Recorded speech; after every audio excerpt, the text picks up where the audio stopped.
So the computer system's storage structure is managed by the operating system.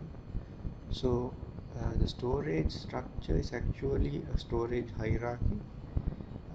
So main stages or levels in the storage are given here.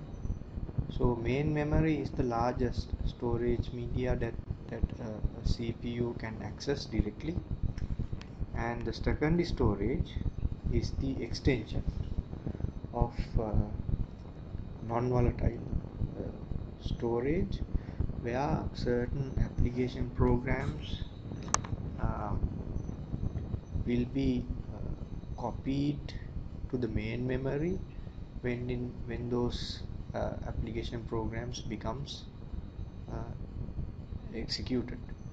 And also there are some other storage components like magnetic disks, um, as well as certain external storage that we can connect to the devices through the devices. And the available storage in the secondary storage will have a particular architecture inside for storage devices. So later on we will discuss in detail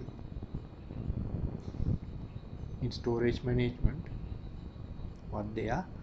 So so each of these different storage will have its disk controller, and they will manage these devices. Sometimes secondary storage will be many disks connected to a controller, which controls and manage the storage, that means read write operations for the secondary storage devices. So storage hierarchy is depending on the three features available here, that is speed, cost and volatility. When you go up in the hierarchy, from the secondary storage to the main memory to the cache to the registers, the speed is higher, as well as the cost is also higher, and also the volatility is also high. So that is how the storage hierarchy is organized. So we have another word called caching. So that means when we copy information or instructions from a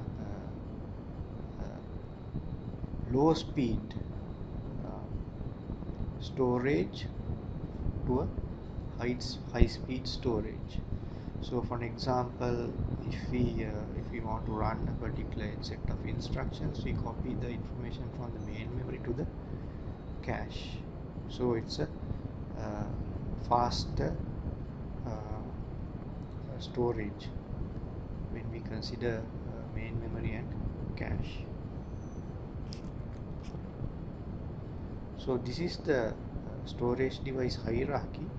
So this is what I have explained by using these three features, that is speed. So when we go up in the hierarchy from for example from magnetic disks to the electronic disks to the main memory, so the speed is higher, as well as the cost is also high. And also when we consider the size comparison between these different levels of this hierarchy, registers are the smallest in size, cache is the next smallest, main memory is the next smallest, and like that it is organized when we compare the size as well. So volatility is very low, sorry, it's very high in registers, it always changes very quickly, and also when we go down in the hierarchy, volatility is low. So electronic disks or magnetic disks, we call it as non-volatile storage. So caching is very important because information should be copied very quickly to make them available for the CPU for execution. So the instructions will be copied from a slower storage to a faster storage for a very short time period. So this memory management is done by the operating system. So different operating systems manage this memory in different ways. So if a particular CPU can directly access the set of instructions, then it would be the quickest way of doing it. If not, then we have to make the instructions available for the CPU from the hierarchy where it can be accessed. So cache management is very important because cache is very small in size, and also it has to be replaced when the instructions are executed, and when a particular task is completed, we have to copy the next set of instructions to the cache. So this happens in milliseconds or maybe in nanoseconds in a computer system. So then we will discuss about some computer system architectures in brief. So today we have multiprocessor systems and also multi-core systems. So when we consider multiprocessor systems, sometimes they call as parallel systems or tightly coupled systems. So the meaning of tightly coupled systems, that for the end user it works as a single computer system, but inside we have multiple processors. So there are a lot of advantages in multiprocessor systems. One is we can increase the throughput. That means we can process multiple programs and increase the execution of applications, and also we can increase the economy of scale. That means rather than running multiple computer systems in a single computer system, we can have multiple processors which will be low cost, and then we can increase the reliability as well, because if one processor fails, we can give the incomplete task to another process and make it complete. So when there are certain faults, we can do certain fault tolerance mechanisms to overcome those problems. So that is called as graceful degradation. So that means when a fault happens, there's a way to overcome by using the available resources inside the computer system. So when we consider multiprocessing, there are two types of multiprocessing. One is asymmetric multiprocessing and the other one is symmetric multiprocessing. So symmetric multiprocessing, that means when there are multiple processors, each processor is considered in equal level and treated equally. That means when a process needs execution, it can run on any of these free or idle available processors. So so that means each processor will be given equality. So the advantage is any number of processors can execute by using any available processor in the computer system. The other one is asymmetric multiprocessing. So that means each processor is given a specific task. For example, one processor can handle the kernel threads or kernel processors. Another processor in the same computer system can be assigned to handle the user programs. So like that, each processor in the asymmetric multiprocessing system will be given a specific task. So those are not considered evenly. So those are the two different types.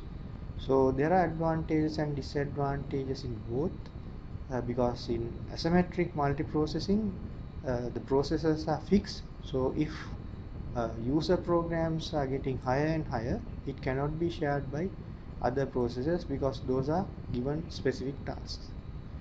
On the other hand, symmetric multiprocessing uh, will be each processor will be assigned equally and treated equally. Therefore, any process can use any idle processor at that time for execution. So symmetric multiprocessing architecture can be shown like this. So it has a shared memory and a dedicated cache for each CPU, and it has its own registers. So whenever a process loads into the main memory, any CPU that is available can be used for execution for that particular set of instructions.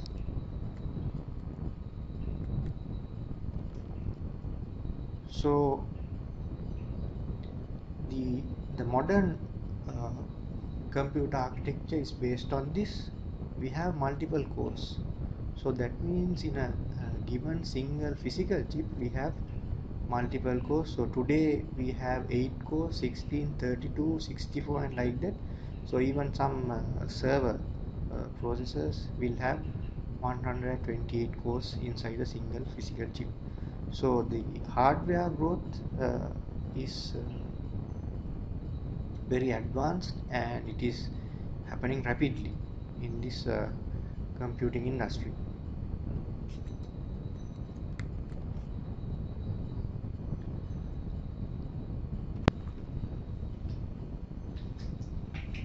Clustered systems are another category of computer systems. So here they are like multiprocessor systems, but it has multiple systems where each of these systems can be having multiple processors. So they are working together as a group or as a cluster. So the features are their storage are also in the network. So any particular computer system which is connected in the cluster can use the shared storage, and it provides high availability. So that means if one particular computer system in the cluster fails, another one will take that particular workload, and it will continue from where the failure happens. So the fault tolerance is always there, so it provides high availability. So here also there are two categories of clustered systems: asymmetric clustering and symmetric clustering. So as I explained earlier, asymmetric clustering, each of these systems available will be dedicated for specific sharing of applications. So the advantage is there's a hot standby machine or a system. So that means it is already running but not assigned for a specific task. If a specific uh, system fails in the asymmetric clustering, then the idle or hot standby machine will take the workload that is currently running and start execution from the point of failure. So there is the advantage of asymmetric clustering. So on the other hand, symmetric clustering, it has multiple nodes to handle multiple applications. So each application will be running on multiple systems. So there's a monitoring mechanism to monitor the progress and the management of application execution in the symmetric clustering. So the advantage is we can run many applications parallelly using the cluster system. So the performance is high, and so some clusters uh, can be used for high performance computing. So to use these particular clusters for high performance computing, the applications must use parallelization.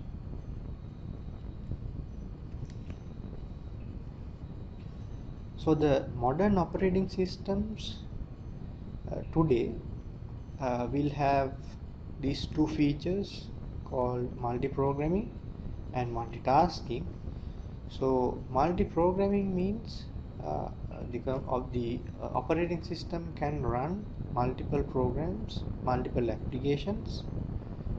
For an example, we can do a presentation, as well as we can do certain editing, as well as if you want we can run an audio track.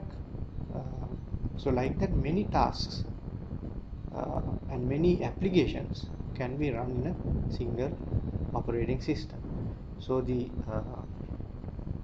operating system should be able to manage these applications and the related processes uh, with a well organized manner, and it has to keep track on this execution, and it has to schedule the program execution, because there are a number of jobs which are ready to execute. So on the other hand, multitasking, there are multiple tasks. So if there are a number of CPUs, the task should be managed efficiently to give the quick response for the end user, and the end user will not see any delay in any application execution. So to accommodate this multitasking, it has to manage the processors, then it has to manage the execution of the processors. That means it has to handle the CPU properly, and also on the memory allocation as well. So when a certain process completes its execution, immediately we have to remove the process which are completed and load the new set of processes into the memory and to the cache. So this happens very quickly, and the end user will not notice any delay at all. So there are a number of concepts involved in multitasking. So later on in this particular course module, we will see how the processes are managed, how the CPU is scheduled, and what is swapping, and how swapping is handled efficiently to manage the memory. And also another important concept is the virtual memory. So in the next few slides we will discuss about virtual memory as well in brief. So what is virtual memory? When we have uh, the main memory, we cannot load all the necessary applications to the main memory uh, at a given time, because the main memory has a limit. So sometimes when we execute multiple applications, then what we need to do is we have to load only the essential parts of the application related to the available processors to the main memory. Others has to be kept in another location. So when the main memory is not enough to load all the necessary components, what we do is we manage another component that is outside the main memory, but in a faster storage area. We call it as virtual memory. So that is what is explained here. So if the main memory size is 10 MB, right, and when we consider 10 programs each having the size 3 MB, the total required memory will be 30 MB. So at the moment we have only 10 MB in the main memory, so another 20 MB is required. So what we do is we assign another part from the storage as virtual memory, where those 20 MB will be saved there. So in the storage it would be faster than the normally available file systems in the secondary storage, so we can quickly load the necessary details to the main memory and start execution. So loading to the main memory and unloading from the main memory to the virtual memory, we call it as swapping and swap out. So this is what happens.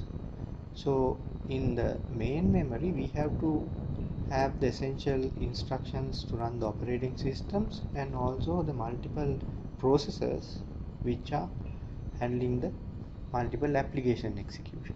So the main memory itself has a limit, so we have to manage the main memory efficiently.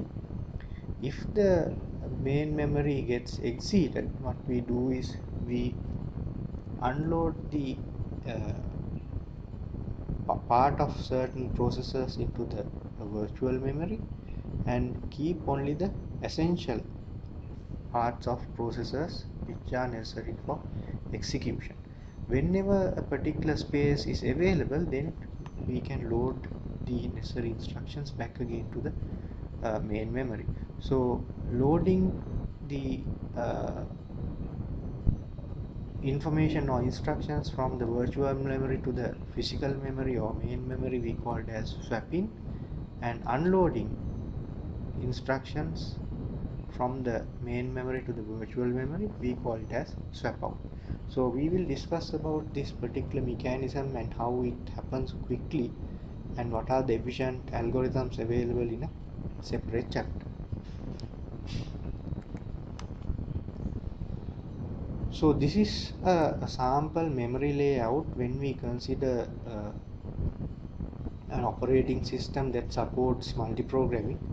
So each application will have multiple jobs or multiple tasks which are ready to execution. Then all this has to be available, at least the essential components to start the execution in the main memory. So the first few addresses are dedicated for the operating systems and the rest will be allocated for multiple jobs.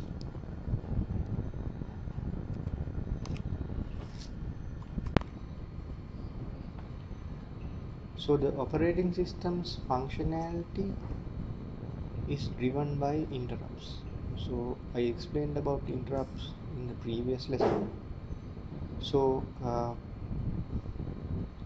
there can be interrupts happens when we have a certain hardware usage as well as software interrupts, we call it as traps. So software errors or any particular exception will be identified by a trap. So some can be certain errors like division by zero, so those are identified as software errors, so that will be handled separately. So either way, operating systems are called as interrupt driven. So there are certain other problems in processors. Sometimes it might include in a infinite loop, so we will talk about such cases like deadlocks in a separate chapter. So the operating system does not allow the user applications to access the hardware directly. So this particular operation is called as dual mode operation, where a user can execute its applications and the operating system will allow that particular user application to use the necessary hardware through a different level of access.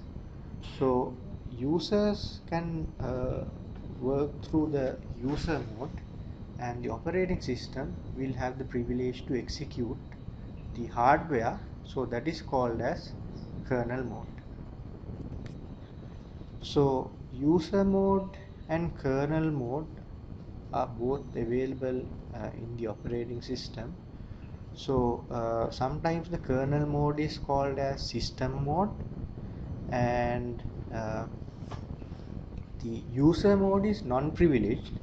That means the user mode cannot access the hardware directly, and the CPU is in the kernel mode, where we have certain software execution from the CPU, which has to have the uh, privilege to execute certain instructions. So so in the user mode we can access applications and run applications, and whenever we want to execute a particular instruction using hardware, then we have to go for the privilege mode. So how does a particular operating system manage this user applications accessing the hardware? It is based on a particular feature called system calls. So each operating system will have a set of system calls to handle each of these user mode applications to access different hardware. So the operating system use a flag called the mode bit to identify whether the operating system is currently on the user mode or the kernel mode.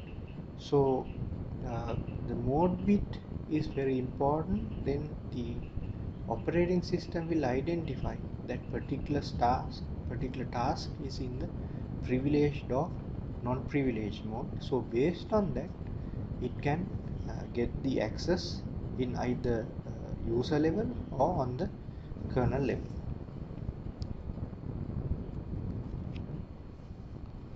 So the mode bit, it is assigned to 0 when it is in the kernel mode, or sometimes it is called as the monitor mode, and when it switch into the user mode, the mode bit becomes 1. So so when there's a interrupt, for an example, let's say we want to take a printout for a document, what we do is we will just press the print button. But inside the operating system, the application will try to call the necessary system call to get the print from the printing device. Then uh, the uh, the system call cannot be executed, because at the moment the that particular process is in the user mode. So the operating system will change the mode into the kernel mode, and then that particular instructions can be passed to the printer.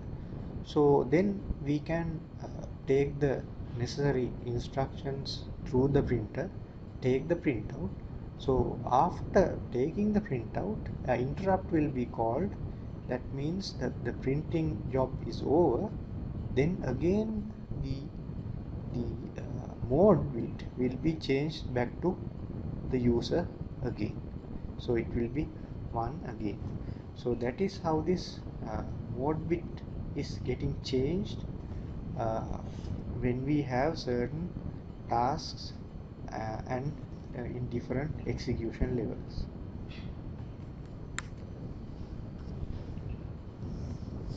So this is another example of the transition from user mode to the kernel mode. So we can start with a user process.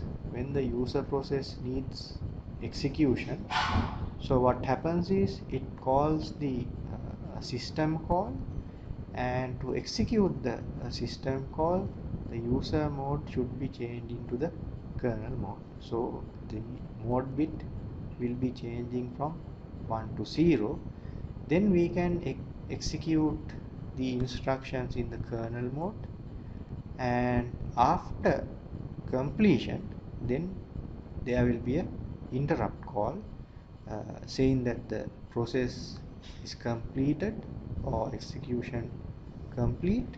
Then the process again should be returned back to the user mode, that is non-privileged mode.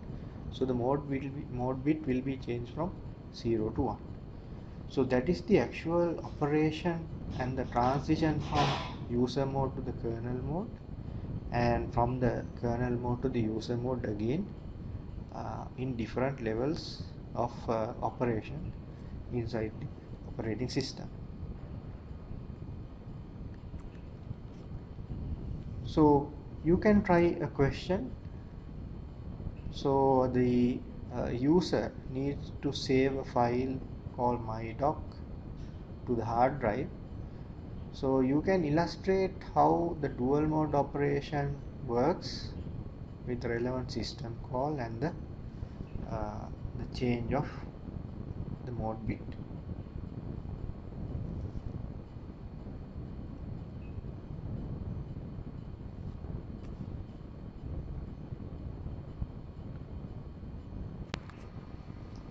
So another important task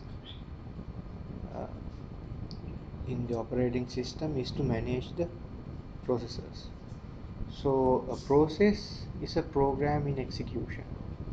So there are multiple processors which are ready to run in a given instance in modern operating systems.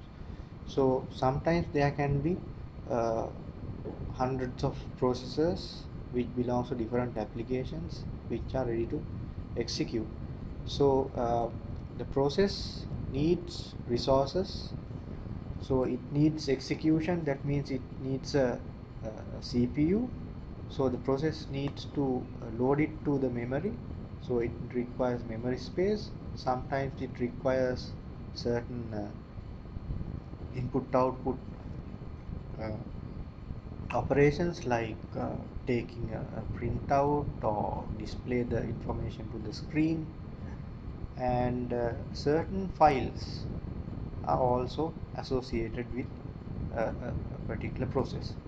So, and also a process needs to initialize, that means it has to load the variables and check the available resources are available. So like that there are certain initialization to be done before execution of a process. So so the process will require certain resources for execution. So when a process completes its task, or when a process terminates, so sometimes a process can terminate without completion, and sometimes a process can terminate after successful completion. So either way, when a process terminates, it should release all the resources which are being held or used by that particular process. So that is the normal way of operating a process. So a single threaded process has one program counter. So today's operating systems has multiple threads. So each process will generate multiple threads. So the threads we will discuss about in a separate chapter. So threads are task specific, so we can allocate thread for specific tasks. Those are lightweight. So rather than creating multiple processes, we can create multiple threads which are lightweight and task specific. So we can easily do the work quickly, as well as the cost is also low. So so when we have multiple threads, so that means we can have a program counter per thread. to identify the instructions are being executed. So when we consider many processes, there can be multiple users. So the operating system task allocation, memory management, and process management will be complex. So that is the situation of the modern operating systems. We may have many applications running, so then we may have multiple processors and also multiple users using the single operating system. So what is the difference between a program, job, and a process?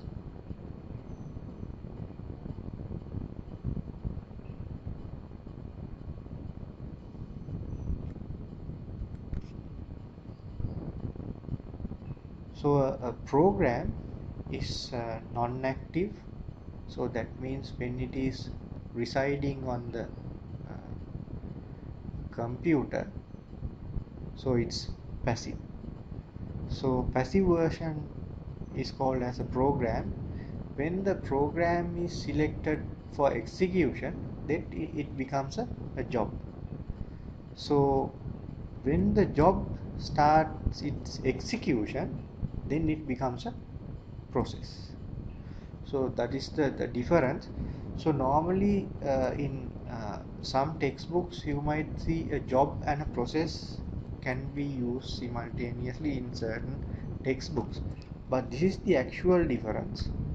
um, so the difference can be put into a diagram like this. So when it is inactive or passive, it will be a program.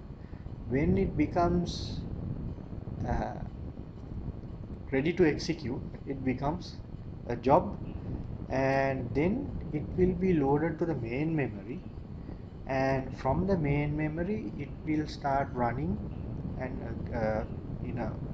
for a while, and sometimes it becomes idle again, and when it requires input output operations, it has to be waiting until the input output operation is completed. Then after an interrupt, it will be ready again for execution. So when a particular program becomes a process, it will go through many iterations of the different states of a process. So we will discuss about a process and different states.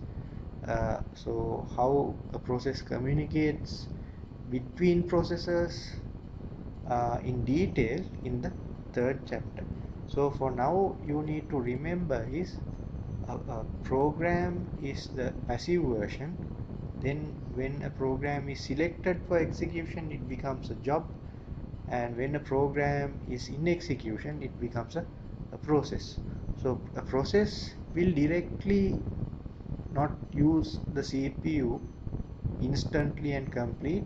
Sometimes it may go for number of cycles, it may run for a while, again it will be in the ready state waiting for CPU. Sometimes it requires input output operations, and then so like that it will go for a number of cycles like this until it completes. When it completes, it will terminate, and again it becomes a passive state.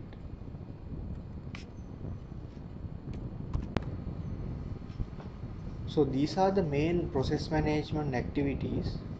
So uh, the operating system should look after creating processes and deleting both user and system processes, and suspending and resuming processes, and also another important aspect, process synchronization.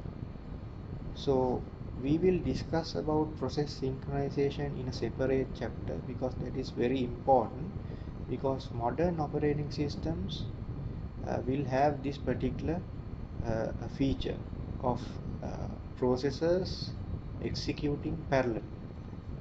So in this case what happens is, when two processors share uh, certain data, so the data can be modified by those two processors. So which one modifies early, which one modifies later, based on that the answer can be different. So if the processors are not properly synchronized, then we might end up getting wrong answers. So we will discuss about this in detail. So so that is the term called process synchronization, because processors can share resources, share data. So the sequence of execution matters for the final answer. If it is not properly sequenced, we might get wrong answers. And the next activity is process communication. So how does the processors communicate to each other?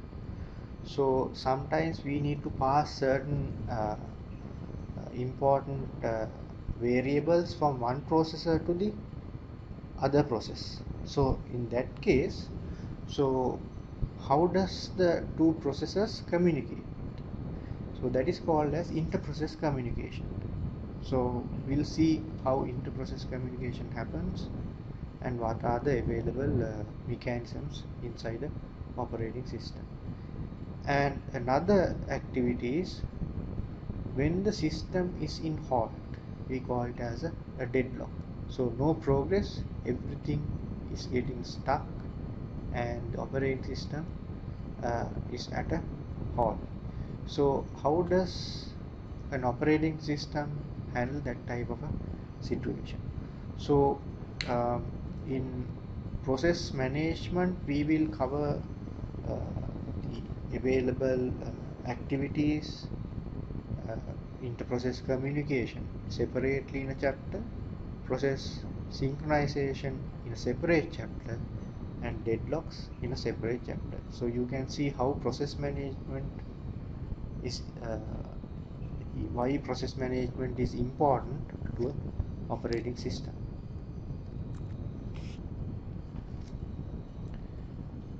Then memory management. So mainly in our course module, we are focusing on main memory management, because that is the key aspect in operating systems. Because when an application starts its execution, the necessary instructions which needs execution will be loaded to the main memory. So like that, if we are running multiple applications, there will be multiple processors which will be loaded to the main memory. So we need to minimize the overhead on the main memory and optimize the usage of the main memory, and also we have to maximize the CPU utilization as well. So memory management is another key activity for operating system, key tasks.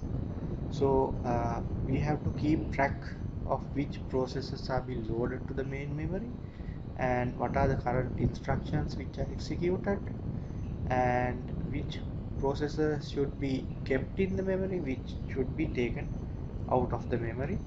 And so like that, there are many considerations in memory management for an operating system. So memory management we will cover in a separate chapter, how memory can be managed, what are the available mechanisms, and how the main memory is connected to the virtual memory. So what is logical memory, and how does this particular memory management mechanism works in an operating system. So then storage management in secondary storage. So the secondary storage will be saving the necessary details in the storage structure. So different operating systems will have different file systems to manage the storage. So so based on the features of the file system, the organization and the access control will be determined. So the main activities in storage management, we can say as creating and deleting files, directories, and how to manipulate files and directories, what are the available mechanisms in the file systems, and how does it uh, use the secondary storage efficiently for the storage, and then how to manage the security of the available files.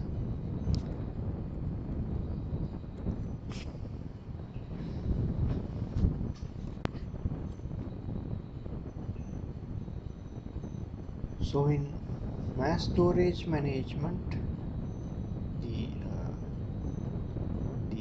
operating system has a responsibility of managing the mass storage properly. If not, it might delay the rest of the operations as well. So the operating system should be able to manage the free space of larger disks, and how the storage can be allocated, file allocation, and then what are the available algorithms for disk scheduling. Because if the disk scheduling is not efficient, then read write operations will not be efficient. Based on that, the whole system will be getting delayed. So the the storage read write operation needs to be fast enough to support the rest of the operations inside the operating system. That means if certain instructions need to be loaded from the secondary storage to the main memory, it has to happen quickly. If not, what happens is from the main memory to the cache, it will be taking certain time. Cache to the registers will also take some time, so the whole process will get delayed. So so because of that, uh, memory secondary storage or mass storage management is very important. So so when the data is written to the mass storage, so sometimes it is a difference between warm, that means read once, write once and read many times, or read write. So both can happen inside mass storage devices. Sometimes they can be reading and writing equally, and sometimes lot of reads but few writes into the disks. So when we compare the performance of various levels of storage, so we can see in the table different levels of storage and their characteristics, the size, and the technology that is used for implementation, access time, bandwidth, and then upper and below storage hierarchies. So registers are the smallest in size but fastest, and then cache, main memory, disk storage. So we can see the difference in characteristics. We can see the size will get lesser when we go up in the hierarchy, but the speed is faster when we go up, but the cost is also getting higher as well. So like that, different uh, levels in the memory hierarchy, the requirements are different and the characteristics are different. So the information or the instructions will migrate in this manner from the secondary storage or magnetic disk to the main memory, from the main memory to the cache, and cache to the hardware registers. So this will go down to the magnetic disks, and if the data is ready to save, or a write instruction is called.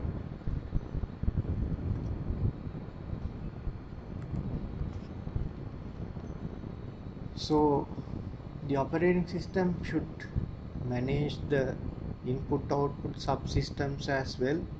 So as I mentioned earlier, each device is connected to a device controller which will have its own buffer or on memory.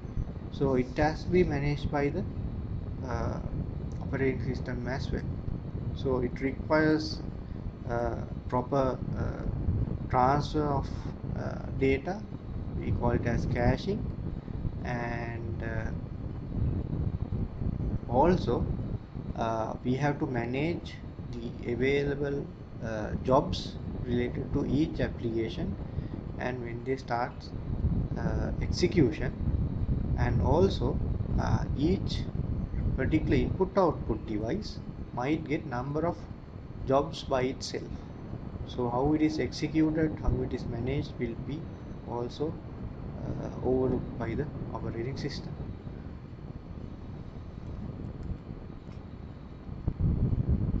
So another important aspect is protection and security. So protection is the mechanism for access control for the users to use the available resources managed by the operating system. Security is the internal and external attacks that is available today for operating systems.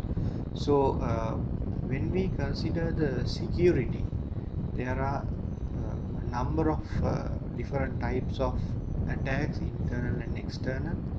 External attacks we can consider virus attacks, denial of service, distributed denial of service, identity theft, and like this.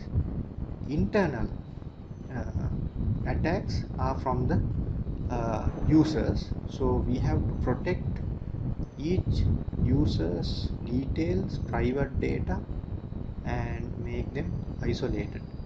So the security among users can be handled by the operating system by providing access control for the users. So users can have its own ID and they can manage their own files and folders privately, and they can access common applications. And you can see when we assign a particular user, we assign for a particular group as well. For example, there's a general set of access control for normal user, and there are another set of access controls for different specific users. For example, administrators will have privilege to add or delete users, but the normal users does not have that particular privilege. So there are specific users for specific applications. For example, for web server administrator, we have a separate set of privileges to start, to stop a web server. For database administrators, their privileges are different. So the privileges might differ based on different user groups. So whenever we create a user, that particular user will be added to a user group.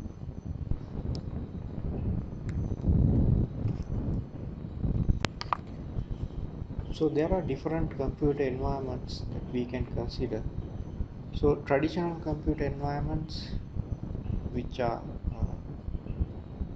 getting less and less today, and also office environments where PCs are connected to a network, and sometimes it has mainframe and mini computers, or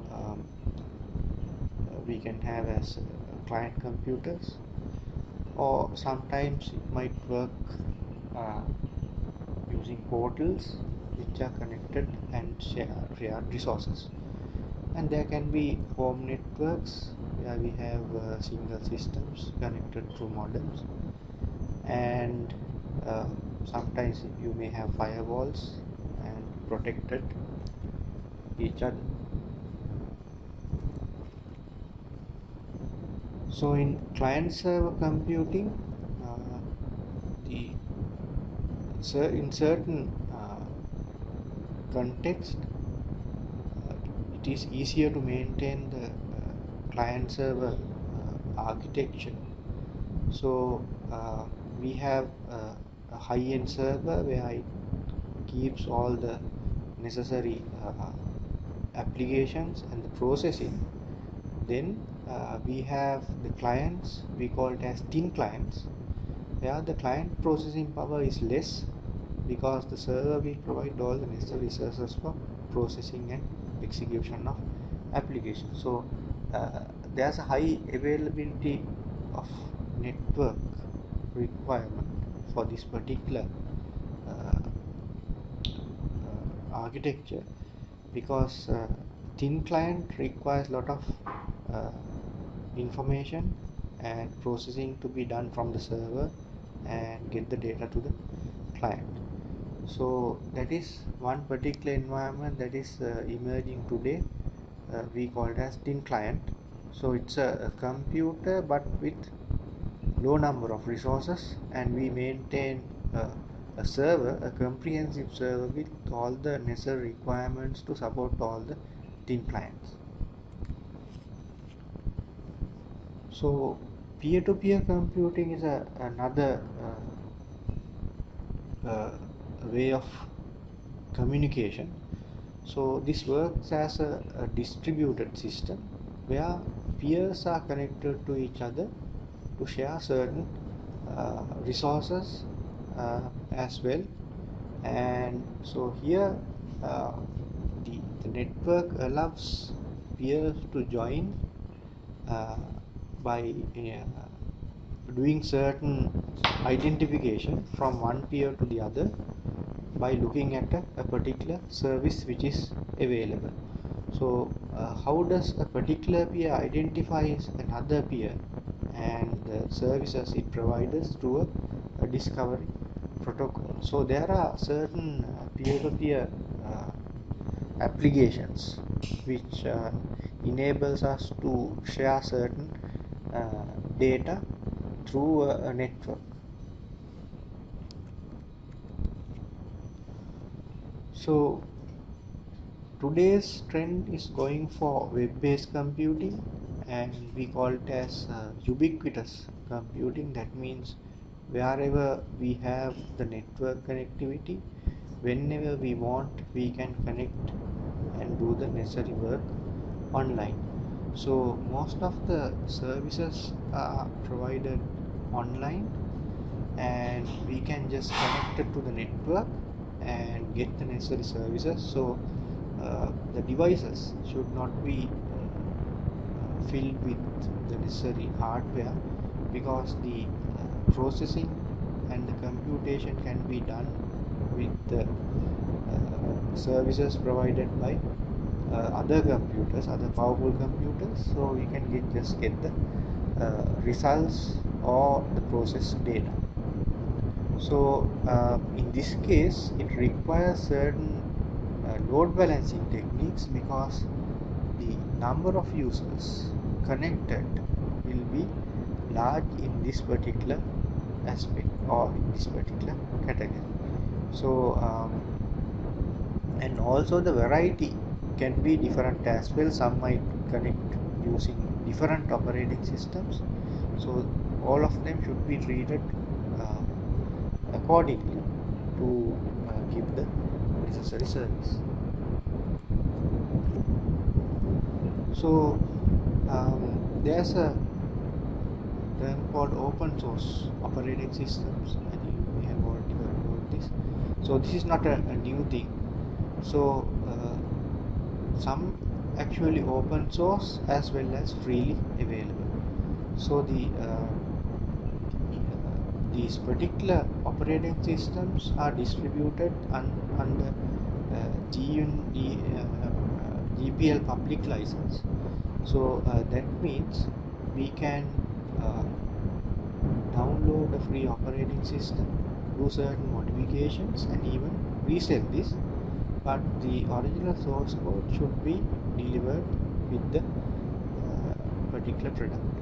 So certain operating systems are open source but not free. So when the operating system and the source is free, we call it as free and open source software. So there are many free and open source operating systems. Many Linux distributions or Unix BSD are freely available for us. So some are not free but open source. For example, Red Hat is not free but the source is open. So when you buy it, the source code will be given to you. So that is the end of chapter 1.